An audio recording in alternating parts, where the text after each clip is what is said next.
എല്ലാവരും എളുപ്പത്തിനു വേണ്ടി ചെറിയൊരു വിഷയത്തിലും നരേന്ദ്രമോദി സർക്കാരിനെയും BJPയും ഒക്കെയാണ് കുറ്റം പറയുക. കാരണം സത്യമൊന്നും ഉള്ളിലുണ്ടാകില്ലെങ്കിലും എളുപ്പമാണ് ഈ പ്രവൃത്തി. അസത്യങ്ങളോട് അങ്ങനെ ചാടിക്കേറി BJPക്കാർ പ്രതികരിക്കാറുമില്ല. ഇവിടെ കേരളത്തിൽ നടിയെ ആക്രമിച്ച കേസിലും സംഭവിച്ചത് അത് തന്നെയാണ്. ആദ്യം എന്താണ് ഇടത് ബുദ്ധി രാക്ഷസന്മാർ പറഞ്ഞു വരുത്തിയത്? കേന്ദ്രമന്ത്രി സുരേഷ് ഗോപിയുടെ സഹായം ദിലീപിനുണ്ട്. നടൻ എന്ന നിലയിൽ ദിലീപ് സുരേഷ് ഗോപി ഉപയോഗിച്ച് കേസ് തേച്ചു മാച്ചു കളയാൻ നീക്കം നടത്തുമെന്ന്. എന്നിട്ട് എന്തായി? അത് ഏറ്റില്ല എന്ന് കണ്ടപ്പോൾ അടുത്ത നീക്കവും ഇതാവുന്നു. എത്ര സമർത്ഥമായിട്ടാണല്ലേ പിണറായി സർക്കാർ എല്ലാം കൊണ്ടുവന്ന് കോടതിയുടെ തലയിൽ കൊണ്ടുവച്ചത്. ഒടുവിലെ പ്രലോഭനത്തിൽ വീണുപോയ മാധ്യമങ്ങളെയും അഭിഭാഷകരെയും സെഷൻസ് കോടതിക്ക് ശാസിക്കേണ്ടിയും വന്നു. അതാണ് പിണറായി സർക്കാരിൻ്റെ ആ തന്ത്രം. മറ്റെല്ലാ പ്രതികളും ശിക്ഷിക്കപ്പെട്ടാലും ദിലീപ് ശിക്ഷിക്കപ്പെടരുതെന്നും, എന്നാൽ പഴി പോലീസിനോ പ്രോസിക്യൂഷനോ ആകരുത് എന്നുമായിരുന്നു ആ പിണറായി സർക്കാരിൻ്റെ ഗൂഢതന്ത്രം. അത് തുടക്കത്തിൽ തന്നെ വിജയിച്ചു തുടങ്ങി. കൊച്ചിയിൽ വെച്ച് നടി ആക്രമിക്കപ്പെട്ടതും ആ കേസിലെ വിചാരണക്കൊടുവിൽ നടൻ ദിലീപിനെ കോടതി വെറുതെ വിട്ടതും കൂട്ടുപ്രതികളെ ശിക്ഷിച്ചതുമൊക്കെ കേരളം വിവിധ ചേരികളെ തിരിഞ്ഞും അനുകൂലിച്ചും എതിർത്തുമൊക്കെ നിൽക്കുകയാണ്. ഇവിടെ എല്ലാവരും മനഃപൂർവ്വം മറക്കുന്ന ഒരു കാര്യമുണ്ട്. അതാണ് കേരളം ഭരിക്കുന്ന പിണറായി സർക്കാരിന് വേണ്ടത്. ദിലീപിനെ വെറുതെ വിട്ടത് എന്തുകൊണ്ട് എന്ന ചോദ്യം ഉത്തരം കോടതിയിൽ തന്നെയുണ്ട്. പ്രോസിക്യൂഷൻ്റെയും പോലീസിൻ്റെയും വീഴ്ചകൾ എണ്ണി പറഞ്ഞ് വിധി പറഞ്ഞത് അതേ സെഷൻസ് കോടതി തന്നെയാണ്.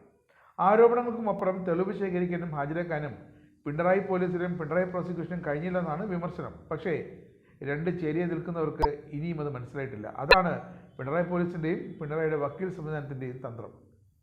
നടിയെ ആക്രമിച്ച കേസിലെ വിധിപ്പകർപ്പ് പുറത്തു വരുമ്പോൾ ഗൂഢാലോചന തെളിയിക്കുന്നതിൽ പ്രോസിക്യൂഷൻ പൂർണ്ണമായും പരാജയപ്പെട്ടുവെന്ന് വ്യക്തമാകുന്നു. കേസിലെ 8ാം പ്രതിയായിരുന്ന ദിലീപിനെ അറസ്റ്റ് ചെയ്തതിൽ തെറ്റില്ലെന്നും കോടതി നിരീക്ഷിച്ചു. അന്ന് ലഭ്യമായ വിവരങ്ങളുടെ അടിസ്ഥാനത്തിലായിരുന്നു അറസ്റ്റ്. എന്നാൽ 1ാം പ്രതി പൾസർ സുനിയും ദിലീപും തമ്മിൽ ഗൂഢാലോചന നടത്തിയെന്ന് തെളിയിക്കാൻ പ്രോസിക്യൂഷന് കഴിഞ്ഞില്ലെന്നാണ് കോടതിയുടെ ആ ഉത്തരവിൽ പറയുന്നത്. പ്രോസിക്യൂഷന്റെ വീഴ്ചകളെ കോടതി കടുത്ത ഭാഷയിൽ വിമർശിക്കുന്നുമുണ്ട്. ഗൂഢാലോചന നടന്നു എന്ന് തെളിയിക്കാൻ പ്രോസിക്യൂഷന് കഴിഞ്ഞില്ല. സമർപ്പിക്കപ്പെട്ട രേഖകൾ ഗൂഢാലോചന തെളിയിക്കാൻ അപര്യാപ്തമാണെന്ന് കോടതി വ്യക്തമാക്കി. വിധിപ്പകർപ്പിൽ 300 പേജുകളിൽ ദിലീപിനെ എന്തുകൊണ്ട് കുറ്റവിമുക്തനാക്കി എന്നാണ് കോടതി വിശദീകരിക്കുന്നത്. മാസ്റ്റർ കോൺസ്പിറേറ്റർ എന്ന് പ്രോസിക്യൂഷൻ ആരോപിച്ച ദിലീപിനെതിരെ യാതൊരു തെളിവുകളുമില്ല. ദിലീപിൻ്റെ വീട്ടിൽ വെച്ച് പൾസർ സുനിയുമായി ഗൂഢാലോചന നടത്തി എന്ന് തെളിയിക്കാൻ ആവശ്യമായ തെളിവുകളൊന്നും പ്രോസിക്യൂഷന് ഹാജരാക്കാനും കഴിഞ്ഞില്ല. ദിലീപിൻ്റെ എല്ലാ സൈറ്റുകളിലും പൾസർ സുനിയുടെ സാന്നിധ്യമുണ്ടെന്ന് പ്രോസിക്യൂഷൻ പറയുന്നുണ്ട്.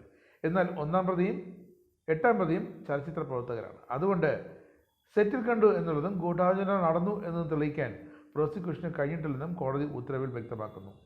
അതേസമയം അന്വേഷണ സംഘത്തിനെതിരെയും കോടതി വിമർശനങ്ങൾ ഉന്നയിച്ചിട്ടുണ്ട്. 3 സ്ഥലങ്ങളിൽ വച്ച് ദിലീപ് പണം നൽകി എന്നായിരുന്നു അന്വേഷണ സംഘത്തിൻ്റെ കണ്ടെത്തൽ. എന്നാൽ ഇതെല്ലാം പൂർണ്ണമായും കോടതി നിരാകരിച്ചു. വാക്കുകൾക്കപ്പുറത്തേക്ക് ഡിജിറ്റലായി ഒരു തെളിവും ഹാജരാക്കാൻ പ്രോസിക്യൂഷന് സാധിച്ചില്ലെന്ന് കോടതി വ്യക്തമായി എഴുതി വച്ചിട്ടുണ്ട്. അന്വേഷണ സംഘത്തിൻ്റെ വീഴ്ചകളും കോടതി എണ്ണി പറഞ്ഞു. ഗൂഢാലോചന നടന്നു എന്ന് പറയുന്നത് 2013-ലാണ്. എന്നാൽ 2017-ലാണ് കുറ്റകൃത്യം നടന്നത്. 2 വർഷവും തമ്മിൽ ഏറെ വ്യത്യാസമുണ്ടെന്ന് കോടതി നിരീക്ഷിച്ചു. ദിലീപ് അറസ്റ്റിന് ശേഷവും ഫോൺ ഉപയോഗിച്ചു. അതെങ്ങനെയെന്ന് കോടതി ചോദിക്കുന്നു.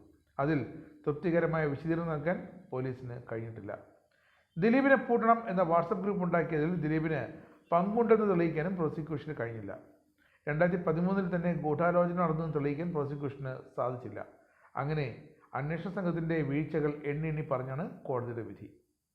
2013 മുതൽ 2017 വരെയുള്ള കാലയളവിൽ വിവിധ കേസുകളിൽ സുനി എവിടെയായിരുന്നെന്ന് കൃത്യമായി ട്രാക്ക് ചെയ്യാൻ അന്വേഷണ സംഘത്തിന് കഴിഞ്ഞില്ല. ഈ കാലഘട്ടത്തിൽ പൾസർ സുനി ഒളിവിൽ പോയതാണ് പ്രോസിക്യൂഷന്റെ വാദം. എന്നാൽ ചില ക്രിമിനൽ കേസുകളിൽ ഇയാൾ കോടതിയിൽ ഹാജരായിട്ടുണ്ട്. ഇതിലൊരു കേസിൽ വെറുതെ വിട്ടിട്ടുമുണ്ട്. ഗൂഢാലോചന ആരോപിക്കുമ്പോൾ പ്രതി എവിടെ, എങ്ങനെ, എന്ത് ചെയ്തുവെന്ന് അന്വേഷണ സംഘം വിശദമായി അന്വേഷിക്കണമായിരുന്നു എന്നും കോടതി തങ്ങളുടെ ഉത്തരവിൽ വ്യക്തമായി ചൂണ്ടിക്കാട്ടിയിട്ടുമുണ്ട്.